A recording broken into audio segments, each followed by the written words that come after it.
नमस्सर्वेभ्यः। लघुसिद्धान्तकौमुद्याः अस्मिन् विशेषवर्गे सर्वेषां स्वागतम्।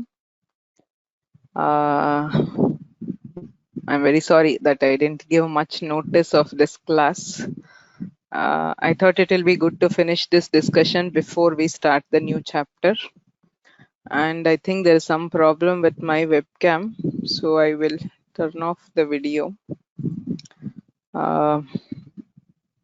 Yeah, I haven't shared my screen yet. I will share my screen now. Okay. So अद्यतनवर्गे केवलं परीक्षा प्रश्नानां चर्चां कुर्मः।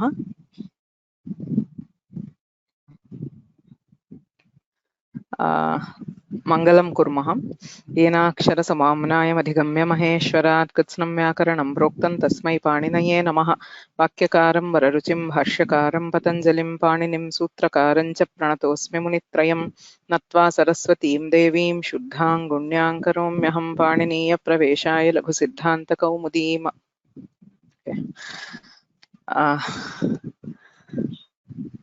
ओके, सो वयं तत्र बहुविकल्पप्रश्नाः तेभ्यः आरम्भं कुर्मः। अहम् उत्तराणि वदामि, यत्र कुत्रापि सन्देहः अस्ति चेत् तत्रैव प्रष्टुमर्हन्ति। पाणिनिना किं न विरचितं? तत्र पञ्चकं पाणिनीयकम् इत्युच्यते। आदौ पीठिकावर्गे अधीतम्।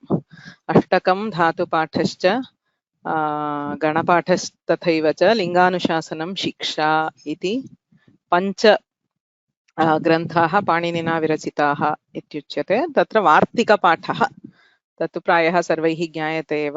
वार्तिकानि पाणिनिना न रचितानि। लघुसिद्धान्तकौमुद्याः कर्ता कस्य शिष्यः? भट्टोजीदीक्षितस्य शिष्यः। भट्टोजीदीक्षितः वैयाकरणसिद्धान्तकौमुद्याः कर्ता, तस्य शिष्यः वरदराजः लघुसिद्धान्तकौमुद्याः कर्ता। लघुसिद्धान्तकौमुदी इति सिद्धान्तकौमुद्याः संक्षेपरूपं भवति। कतिषु माहेश्वरसूत्रेषु अनुनासिकवर्णः इत्संज्ञकः अस्ति? अत्र वस्तुतः प्रश्ने विशेषः कोऽपि नास्ति। एतेषां पदानाम् अर्थः अवगन्तव्यः। माहेश्वरसूत्राणि ज्ञायन्ते ऐ उण् इत्यादि। अनुनासिकवर्णः के अनुनासिकाः? मुखनासिका वचनोनुनासिकः। सर्वेषां स्वराणाम् अनुनासिकप्रभेदः भवति। ञ इत्येते पञ्च अनुनासिकाः। य व ल एतेषामपि अनुनासिकप्रभेदः अस्ति, किन्तु माहेश्वरसूत्रेषु इत्संज्ञायां तु अ इ उण् इत्यत्र णकारः, ए ओङ् इत्यत्र ङकारः, लण् इत्यत्र णकारः, झभन्य न्यमगणनं झभन्य, एवं पञ्चसु माहेश्वरसूत्रेषु अनुनासिकवर्णः इत्संज्ञकः अस्ति। सो लण् इत्यत्र अकारः अपि इत्संज्ञकः, किन्तु कति वर्णाः इत्संज्ञकाः इति न पृष्टम्। कतिषु सूत्रेषु अनुनासिकवर्णः इत्संज्ञकः इत्येव पृष्टं। लण् इत्यत्र अनुनासिकवर्णद्वयम् अस्ति।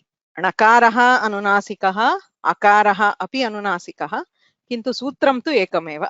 एवं च आहत्य पञ्चैव सूत्राणि सन्ति येषु अनुनासिकवर्णः इत्संज्ञकः अस्ति। अतः पञ्च इति साधु उत्तरम्।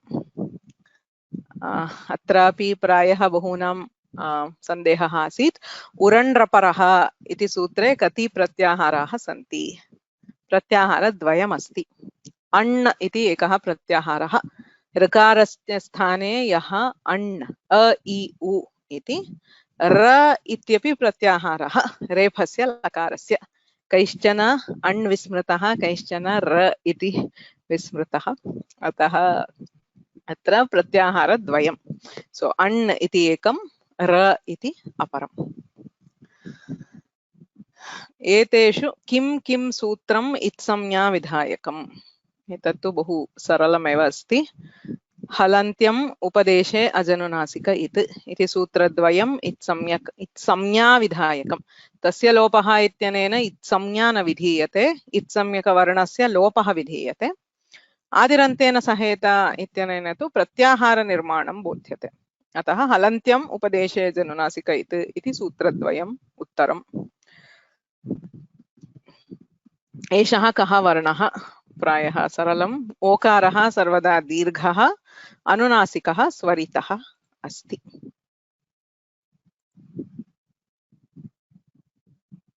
अत्र प्रायः इतोपि व्याकरणस्य किं भाषा नावगता। इत् संज्ञा विधायकम्, विधायकम् इति यत्र अस्ति तत्र सर्वत्र विधिसूत्रम् इति न।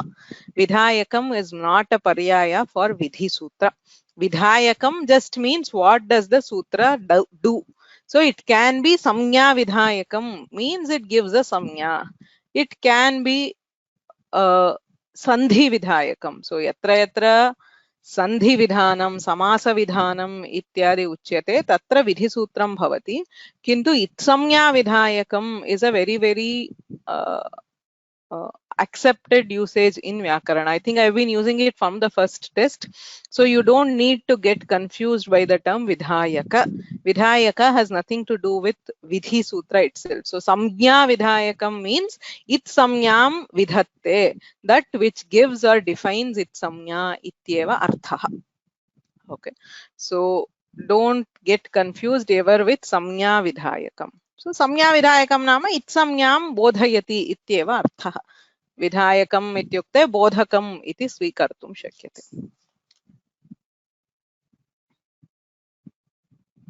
अस्तु, अग्रे गच्छामः। वर्णस्य विषये प्रायः सन्देहः न स्यात्। रेफस्य उच्चारणस्थानं ऋटुरक्षाणां मूर्धा, ईषद्विवृत संवार नाद घोष। सो ईषद्विवृतं स्पृष्टं प्रयतनं स्पर्शानां, ईषत् स्पृष्टं antasthanam. So the first thing is to say ईषद् vivrata is the antastha. ईषद् vivrata. ईषत् स्पृष्टं antasthanam, ईषद् vivratam ushmanam. ईषद् vivrata is the ushma letters.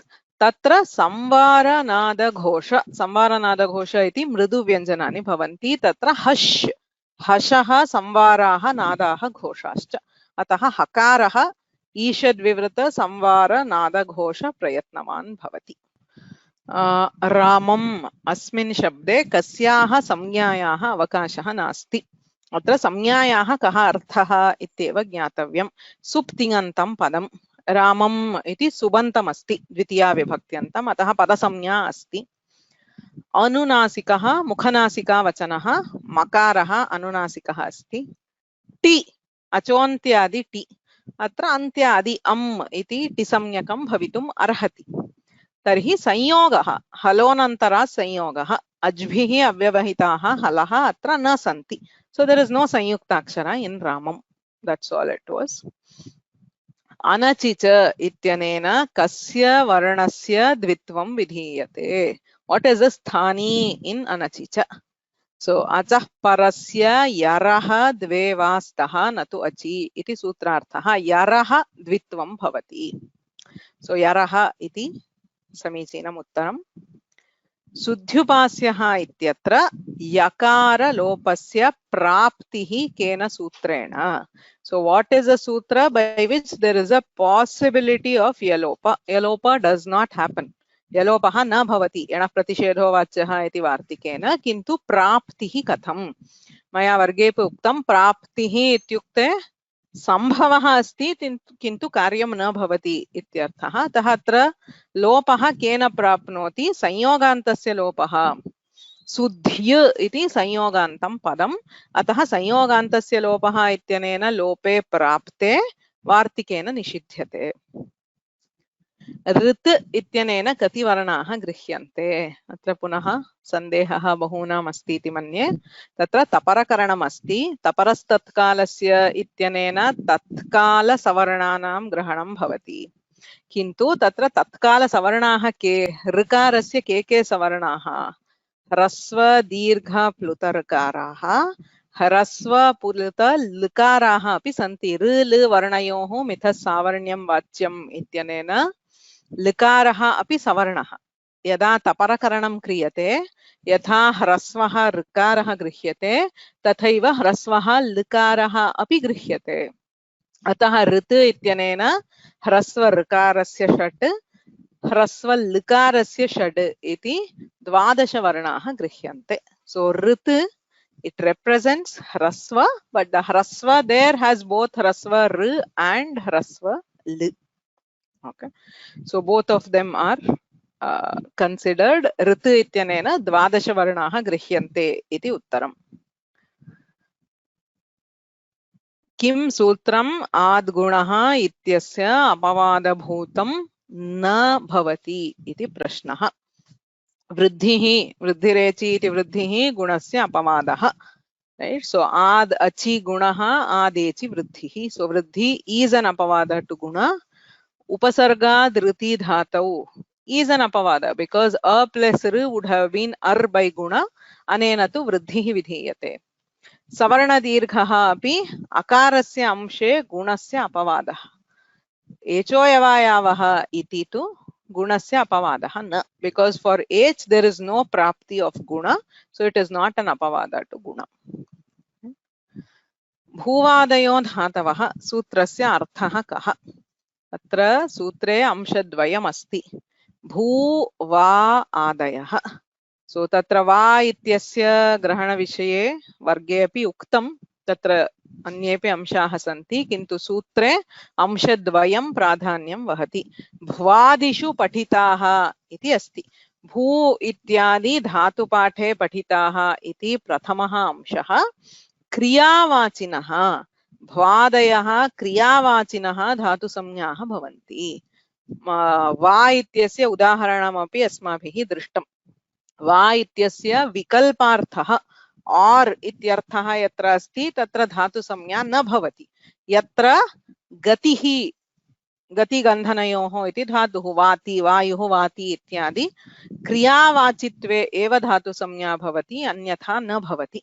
अतः अस्य उत्तरं भवति भ्वादिषु पठिताः क्रियावाचिनः धातुसंज्ञाः भवन्ति इति। प्रति इत्यस्य केषु उपसर्गसंज्ञा अस्ति? अत्र पुनः अयं प्रश्नः, अन्यत्र अनु इति आसीत्, अत्र प्रति इति। पुनः वक्तुम् इच्छामि, उपसर्गाः क्रियायोगे इति सूत्रं क्रिया अपेक्ष्यते। क्रिया केन उच्यते? क्रिया धातुना उच्यते। धातुः कुत्र भवति? तिङन्ते अपि धातुः भवति, कृदन्ते अपि धातुः भवति।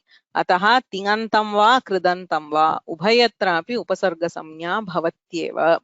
So whether it is a tinganta or a kridanta, as long as it is associated with the action given by that dhatu, right? For example, pratidinam means every day. Okay, so there prati does not associate itself with an action. It is just daily. So there is something called repeated occurrence. That is what it says. So shaka prati is a very special usage. Shakasya leshaha. So a small amount of shaka, that is an avyayi bhava samasa. So ubhayatrapi tatra kriya yogaha nasti. Kintu prati gacchati. So he returns. So the gam dhatu gamana kriya asti tasyaha yogaha prati ityasya asti upasarga samnya bhavati. Prati vachanam. Prativachanam is a reply. So a word which is in response to a word. So tatra vach iti dhatuh asti. Bru athava vach dhatuh. Tatrapi kriya yogaha asti. So whether it is tinganta or kridanta, it will be upasarga. So in cases like say avyayi bhava samasa or uses like say maryada, abhividhi, so those are the cases where there will be no kriya yoga and therefore no upasarga samya, right?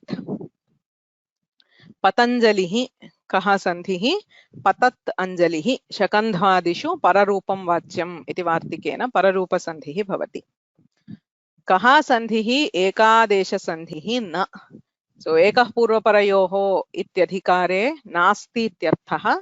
Idam smartum sulabham. Yan sandhihi ayadi sandhihi. Idam dvayam ekadeshadhikarat purvam asti. तदनन्तरं सर्वे सन्धयः वृद्धिः सवर्णदीर्घः पूर्वरूपं सर्वमपि एकादेशसन्धिरेव अयादिसन्धिः एकादेशसन्धिः नास्ति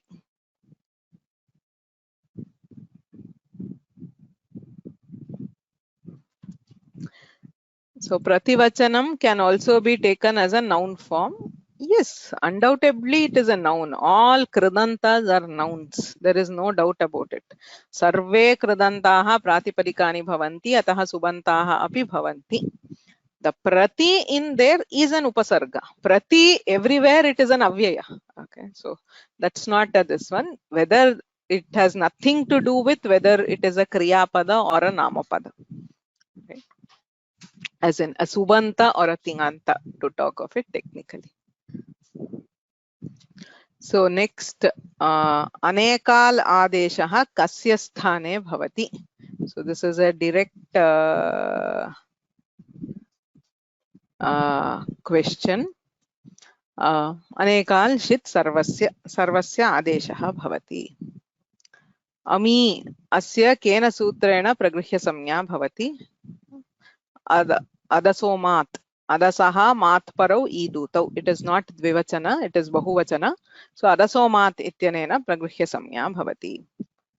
Eteshu kutra angit akaraha. So we have seen that ishadarthe kriyayoge maryadabhividhau chayaha etamatam nitam vidyat. So it is a nit where in those four. So ishadarthe kriyayoge maryadayam nit Vakya smaranayoho angit. So in Vakya and Smarana, it is not ngit. Okay. So Sudhyupasyaha ityatra ikosavarne shakalyasya hrasvascha iti hrasva samuchitaha prakriti bhavaha kuto na bhavati. So there is a Vartika there which says na samase. Samase idam sutram na pravartate. In samasa there is no prakriti bhava by ikosavarne shakalyasya hrasvascha. That is why we don't have it for Sudhyupasyaha. Okay.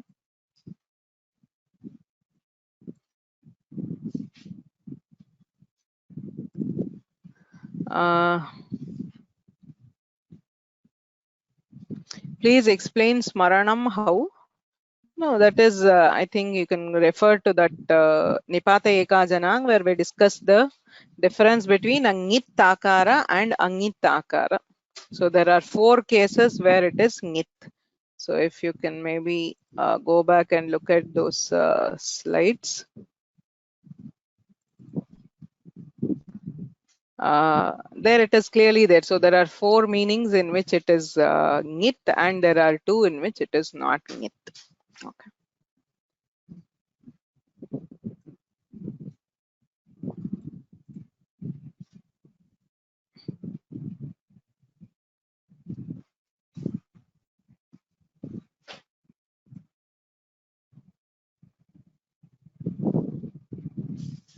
Okay. So you can see here Vakya Smaranayoho Angit Anyatra. So Ishadartha Kriya Yoga Maryada and Abhividhi. It is Ang and it is Ngit. In Vakya and Smarana it is not Ngit. Can you explain Sudhyupasyaha question once again? I think again that was also there directly here. So I mean even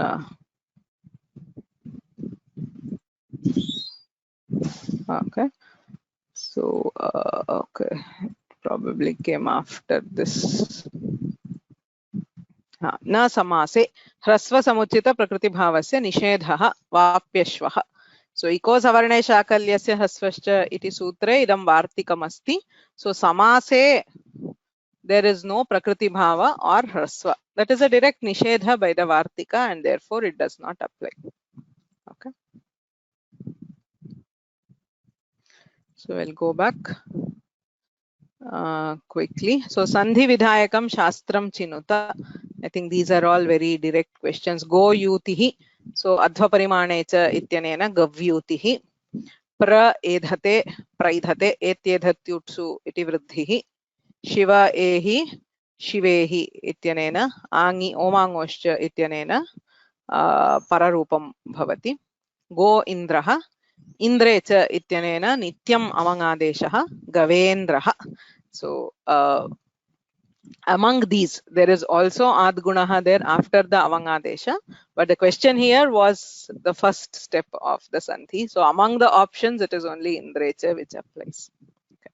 So manas isha. Okay, so that was like shakandhadishu pararupam vachyam. Okay. Next, true or false. So Samskrite hrasvaha ekaraha na prayujyate iti satyam. So dirghaha plutaha asti hrasvaha nasti. Likarasya dirghaha nasti echaha e o I o ityetesham hrasvaha nasti. Okay. Then Laghu Siddhanta Kaumudyam Ashtadhyayaha Sarvani Sutrani Vyakhyayante Nasti. We don't study all the sutras of the Ashtadhyayi in Laghu Siddhanta Kaumudi. It covers only about 30% of the sutras, 1200 odd. Okay, so please understand that in the Laghu Kaumudi we are not studying the complete Ashtadhyayi.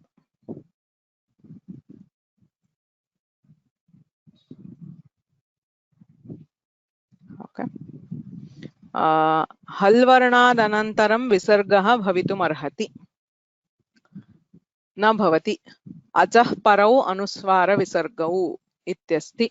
So the anuswara or visarga is after ach varna, that is the definition, so we don't have it. Mithya iti uttaram. Tripadyam purvam prati param shastram asiddham satyam. So purvatra idam asiddham. So the earlier sutra will not know the later sutra. Samhitayaha abhavaha eva prakritibhavaha mithya. It is not true. If it is true, then we don't need sutras for prakriti bhava. So even when there is samhita, sandhi does not happen. That is prakriti bhava. It is not the same as samhitayaha abhavaha. Okay, so there is a question here. Pra and edhate. This is not ejate, right? Somebody is asking if this is saying in pararupam. The question in this paper at least is pra edhate. Maybe in the other question paper, I don't know if I gave it as pra edhate. I don't remember honestly where I would have made some changes. But pra edhate is praidhate by etyethatyut. Okay. So then the sanyojayata, again I think this must be pretty easy. So samvara nada ghosha is always 3, 4, 5, and vivara shwasa ghosha is 1, 2. So khar and hash.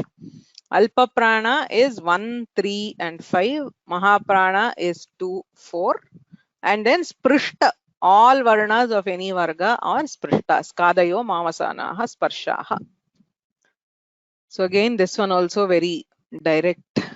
This one engah padanta dati. But you should note that that is why we need that order. None of these sutras directly mentions what is the karya except maybe the vantaha, right? So the ashtadhyayi location and the anuvritti is very important to know. So engah padanta dati iti purva rupam vidadhati, upasargadriti dhatau iti vruddhihi, vantoi pratyaye iti vantadeshaha, omangoscha iti pararupam, and nrityakaha iti prakriti bhavaha. I think this is pretty, this one. Sarvani sadhu rupani chinuta. So before the actual question, what is sadhu rupa? So sadhu rupa, sadhu rupam ityukte prayoge prayoktum arham antimam rupam ityeva arthaha.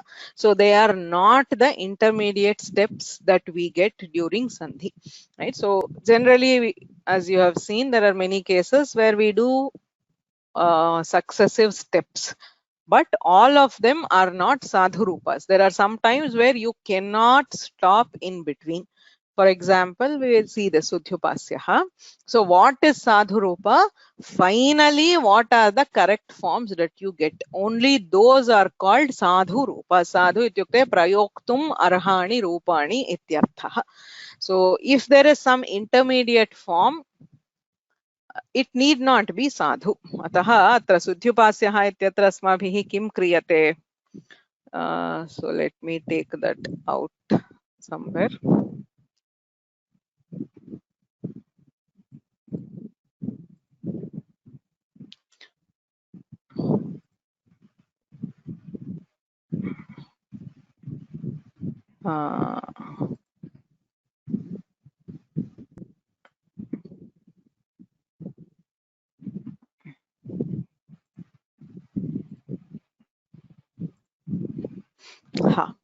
So Sudhi Upasyah iko enachi itranena yan bhavati. Yan is assuming there is samhita, yan is compulsory because this is a samasa.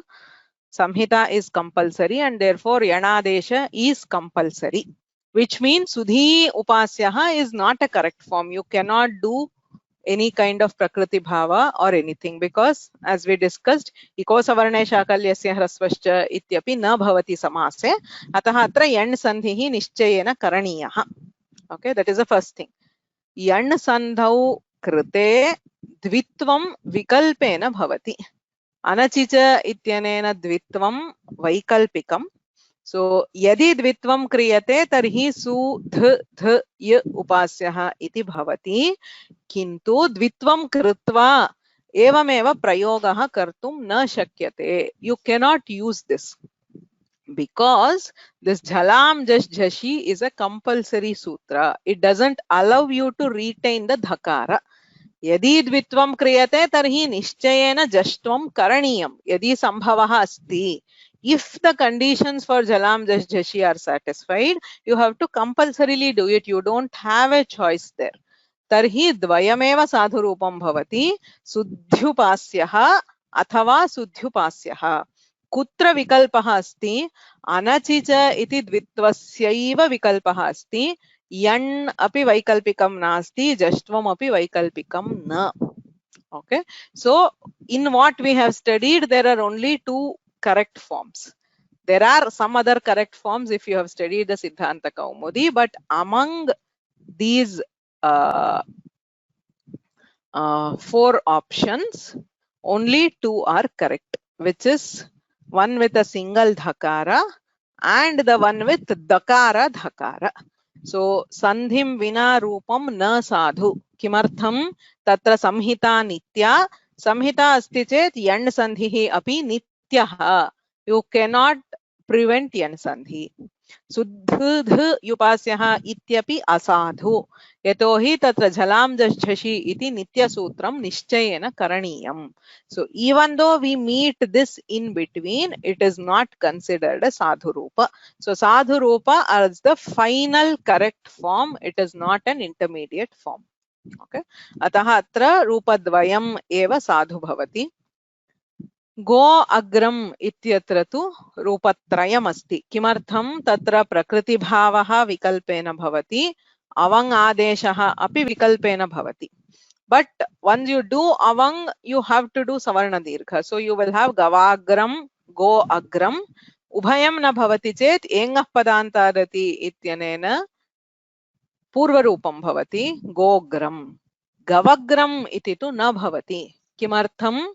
Echoyavayavaha ityasya purvarupam apavadaha. Enga padantadati will overrule echoyavayavaha. So only avadesha will not happen. So gavagram, gogram, go agram iti rupatrayam sadhu bhavati. Brahma rishihi. Atra rityakaha ityanena prakritibhavaha bhavati chet brahma rishihi. No chet adgunaha ityanena gunaha brahmarshihi. So there is no दीर्घ और वृद्धि. सो ब्रह्मार्षिः इति न साधु, ब्रह्मार्षिः इत्यपि न भवति.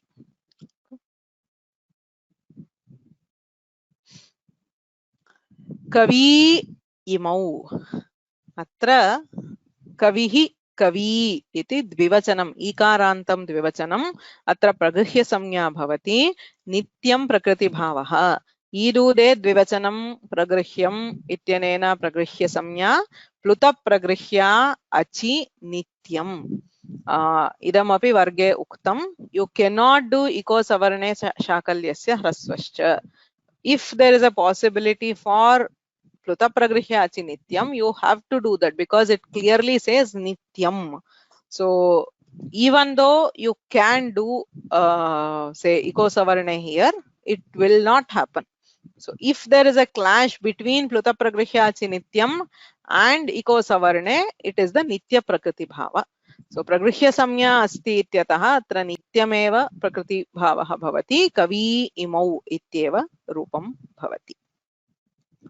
तस्मै एव एचो यवायावः इति आयादेशः लोपशाकल्यस्य सो तस्मा एव तस्मायेव अन्यद्वयम् असाधु okay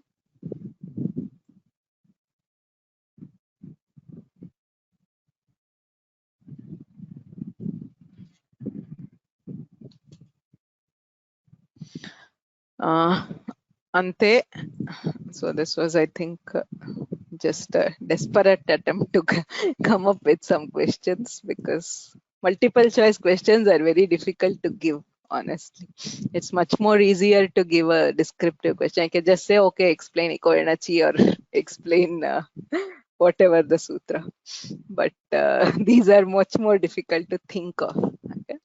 So the thing was you have to read all and see which one applies, which one has all of them. So if I just say Aham Vyakarana Shastrasya Samnya, it could apply to all of them, of course. Dvavimshatihi Shabdaha. So that's a clue. So specific 22 words is for the Upasarga, Prapara, etc. Mama Utpatyartham Dhatoho Sambandhaha. So that is the Kriya Yoga is essential for Upasarga. Right? It is not required for the others. Aham Tasya Dhatoho Artham Parivartayitum Samarthaha. So I think that's also very popularly known. Upasargena dhatvarthaha balad anyatra niyate ityadi uchyate. So the answer to this is the upasargaha. The next one, Vriddhi Vidhayakam Shastram Asmi Acharyaha Vararuchihi. So that means it's a Vartika because the sutra it is Panini and Vartika is Vararuchi. Apavada to Guna and Ekameva Yuddha Sambadham Padam. So if you look at those and see, it's obviously the Akshauhini. So Akshaduhinyam Upasankhyanam iti uttaram. Okay. So and then the last one, Prakriyayam Riktasthanam. I think it's like pretty this one. So Umesho Asti Atra. So what we have done here is Guna. So here we are doing the end. So Asti plus Atra we are doing here by Iko Enachi. So what we are doing here is Umesho Asti becomes Umeshosti, which is by Engah Padantadati Purvarupa.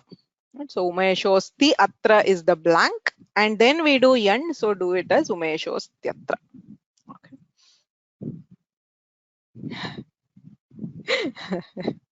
My brain stopped to think. Yeah, I know. I mean, at the end of the paper, maybe it was already too much. But yeah, I was also at the end of my wits by the time I came to this section for questions. Okay. So te plus eva plus ete. So first is echo evayavaha. So tayeva ete. Then we've also done vriddhi. And after that, this tayeva, there is a yakara which is dropped by lopashakalya. So ta evaite iti lopashakalya. Okay, so I think that was it. So the other paper also very quickly, I think, I mean, most of the questions were the same. So I will just see, okay. Katishu Maheshwara Sutreshu Khar Varnaha Itsamyakaha. You just need to know what is Khar, right? So we have Riluk, I ouch, Hayavarat, Ghadhadhash, Jabagadadash, right? So this was also 5. Okay. Etyedhatyutsu iti sutre kati pratyaharaha santi. So sutre ityeva prishtam. So when asked in the sutra, there is no pratyahara. Echi ityasya anuvrittihi kriyate, kintu asmin sutre tu pratyahara nasti, because eti, edhati are dhatus and ut is an adesha, so you don't have any pratyaharas in the sutra. So na santi shunyam iti uttaram. Ayam varnaha dirghaha anudattaha ananunasikah akarah vakarasya dantoshtham. So this is Ishat Prishta Samvara Nada Ghosha. There it was Ishat Vivrita. So here it is Repha. Gauryai. Atra Padasamya Asti. Sanyogaha Asti. Rephaha Yakaraha. Right. So this writing is a bit confusing. But there is, if you know actually, R, Y, I. So Repha Yakarayoho Sanyogaha Asti. Tisamya Asti. Anunasikaha Nasti. Gauryai ityatra.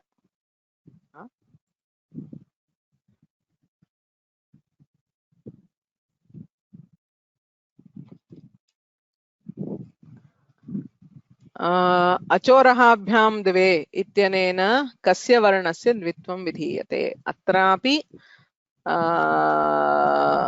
यरः एव द्वित्वं भवति. अचः पराभ्यां रेफहकाराभ्यां परस्य यरः द्वे.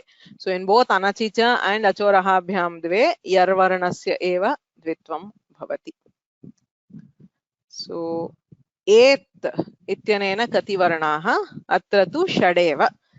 एत् इति दीर्घः एकारः एव गृह्यते. सो षट् इति उत्तरं भवति. अनु, so anuvadati and anugamanam. So as I said again, I think there are same. Anudinam and pratidinam, they are not, there was a question, what is the difference? See, the difference is not whether the word is a subanta or a tinganta, whether the anu is associated with an action. So anuvadati, anu is associated with the action of speaking. In anugamanam, he goes and going behind. So anu is associated with the action of gamanam. So kriya yogaha asti ityataha upasarga samya bhavati. So anurupam ityasya rupasya yogyam ityarthaha, that which is befitting the rupa. So here the anu is associated with the form, okay, not with an action. So in anudinam, it means pratidinam, basically every day. So the association there is with the day and it is not with an action. That's all. Patanjalihi, again we saw this there also. So T, yes, the T samyakasya bhavati sandhihi, kintu kaha sandhihi iti chet pararupa sandhihi eva, shakandhvadishu pararupam bhavati. Okay. So here the question is reverse. Which of these is ekadesha? So Savarna Dirgha is ekadesha. The remaining are all only for one letter, the adesha. They are not ekadeshas. Nit adeshaha kasya sthane bhavati? Antyasya bhavati by nitcha. So aho kena sutrena pragrihya samya. Odantaha nipataha. This is not an ekach nipata. This is an okaranta nipata. Ataha ot ityanena pragrihya samya bhavati. I think the rest are all the same. The sandhis are there, which is, I mean, navyam iti vantoi pratyaye iti avadeshaha. Upaiti etedhatyutsu. So here we have prejate. So praejate, prejate ityatra engi pararupam ityanena pararupam bhavati. Gavendraha indrecha manisha shakandhvadishu pararupam vachyam. So these should be the same. Hrasvaha likaraha na prayujyate iti mithya. Hrasvaha eva likaraha prayujyate. Dirghaha likaraha na prayujyate. Jihva muliyah kakhabhyam prageva bhavati iti satyam. So kha iti kakhabhyam prag ardha visarga sadrishaha jihva muliyah. Okay. Tripadyam param prati purvam shastram asiddham nasti purvam prati param shastram asiddham. So this one, actually, when we finished with Hal Sandhi, this should become much clearer because we will use Tripadi extensively in Hal Sandhis. इदानीम् एतावता अस्माभिः तावत् प्रयोगः न कृतः किन्तु अग्रे ज्ञायते. Okay. Match the following was the same. Sadhu Rupani was also, I think, the same. This one.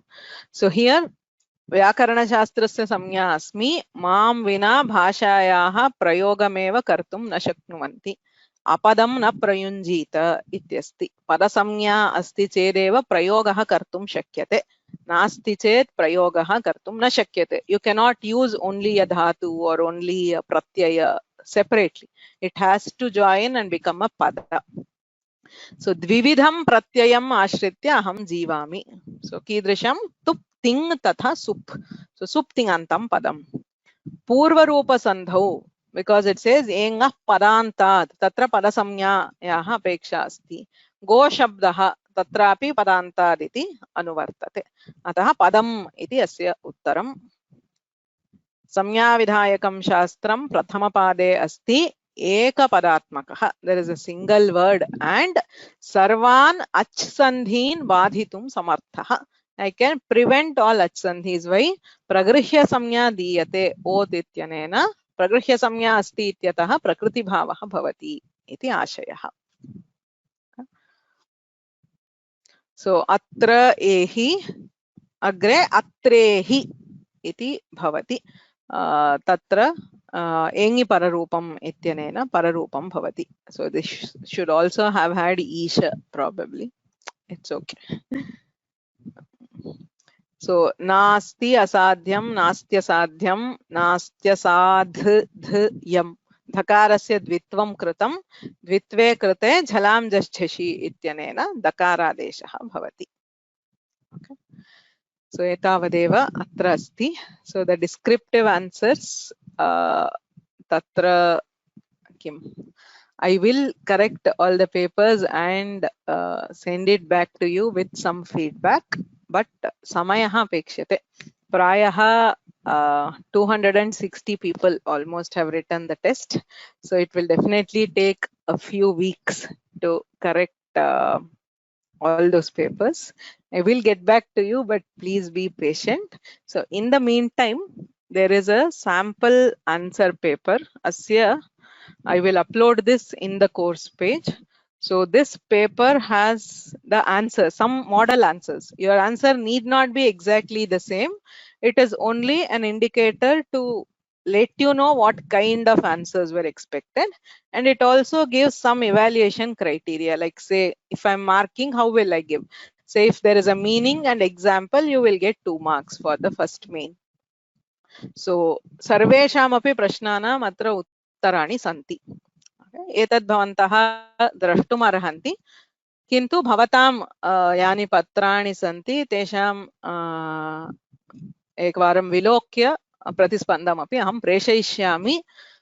Please don't expect it before the end of April. With so many papers, it will definitely take time. But meanwhile, please go through this sample answers, not to you don't have to by heart or memorize this, but I hope you will understand some ways of how you can represent an answer. For example, Abhyantara Prayatna, you don't have to write too much. You can just put it as a table and then represent it. I have tried to put different ways in which you can give the answers. So just go through it so that you get an idea of what is expected. Asya Aropanam Karishyami. So already in the course page, if you see, so there is this midterm exam practice papers. The question papers are here. So atraiva aham uttarapatrasyapi yojanam karishyami. I will put up the papers for both descriptive and the objective ones. So you can go through those.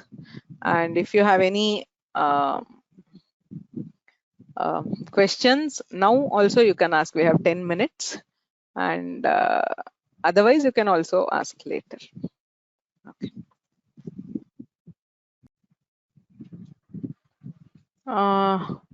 अत्रैहि पररूपम् इति भवत्या उक्तं तत्तु ओमाङ्गोश्च ओमाङ्गोश्च इत्यनेन पररूपम् उभयमपि पररूपविधायकमेव एङि पररूपम् ओमाङ्गोश्च इति सत्यम् उभयम् अस्ति मया न दृष्टं सो अत्र एहि इत्यत्र ओमाङ्गोश्च इत्यनेन पररूपं भवति न तु एङि पररूपम् I am sorry I don't remember if I said something else by mistake so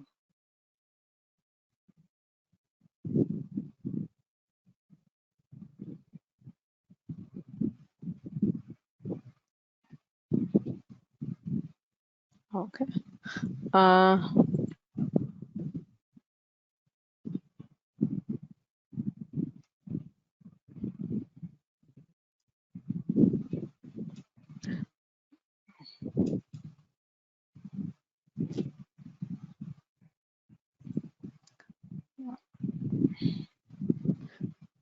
so what was the score distribution? There is a this one I don't yet have a slot. I don't have a chart which I had done last time. I will do it and share it with this one.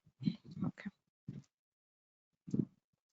But the performance is pretty good, as in I am happy. Like a majority is between 40 and 50, so which is pretty good. And one thing in the exam is more than the marks. It's like I'm sure there would have been some points which were not clear. So when answering, hopefully they would have got cleared so that we can move ahead with confidence. Okay. अन्ये केऽपि प्रश्नाः सन्ति चेत् पृच्छन्तु. Yes, Sundari Siddhartha. You have a question?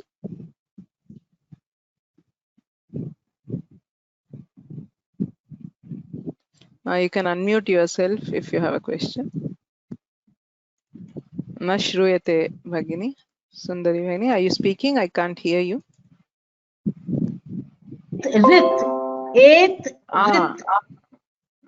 Rit 6, 8, 12. Am I right? No. Rit 12, 8, 6. Correct. Why? Rit. Rit has also Likara. R has a Hrasva, Rikara and Hrasva. And then how did it become 12? 3 of R, 3 of R. Not 3. 6 of R and 6 of L. How does it become 6? No, everything has 6, no? As in every section, Rasva, Dirgha, Pluta, all of them have 6 each. Udatta, Anudatta, Swarita, and then Anunasika. Anunasika, Ananunasika. So every section, like Rasva will always have 6, Dirgha 6, and Pluta 6. So even in Z, even with Z, it will be Dirgha.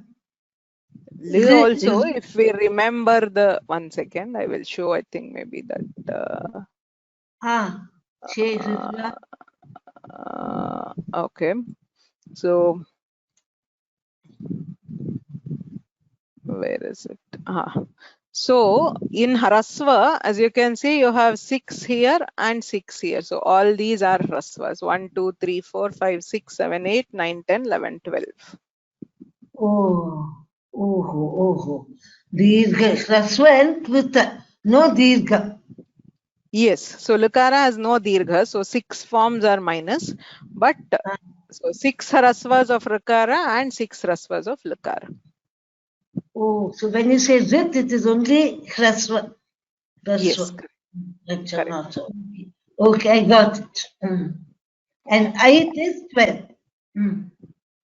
No, Ait is 6. 8. 8 is 6, yes, correct. So 8, if you look, so there is no Hrasva, but it is Dirgha. So the Tapara will say Dirgha, so 6 of Dirgha. Okay, I got it. Thank you. Dhanyawada. Yeah.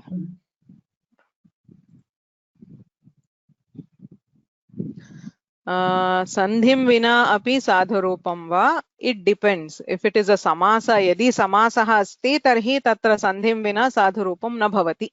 Samase samhita nitya. Ataha sandheha avakashah asti chet sandhihi nischayena karaniyah.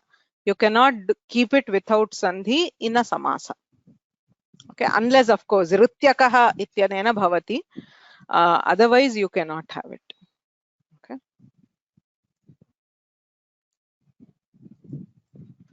कवि इमौ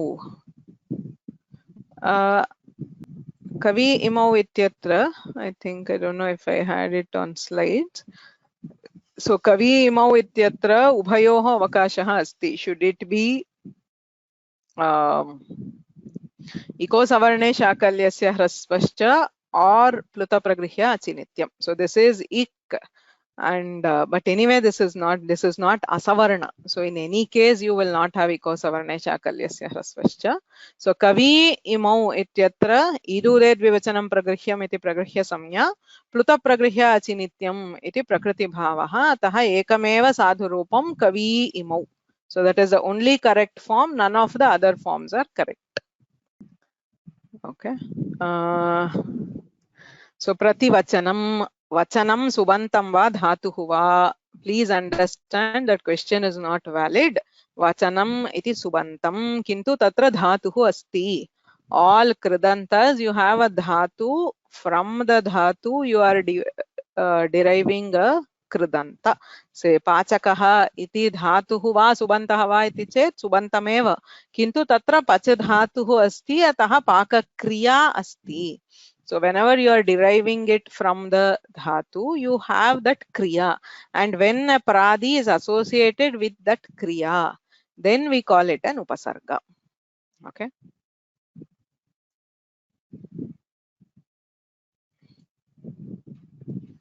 What is the pass score? There's no pass score as such for this. In general, in Vyoma, the passing score is 60%. Okay. That's a general one, but there's no specific this one. Okay. अस्तु तर्हि श्वः मिलामः. श्वः षष्ठस्य अध्यायस्य हल्सन्धि प्रकरणस्य आरम्भः क्रियते. I hope all of you have got the emails. It's also here.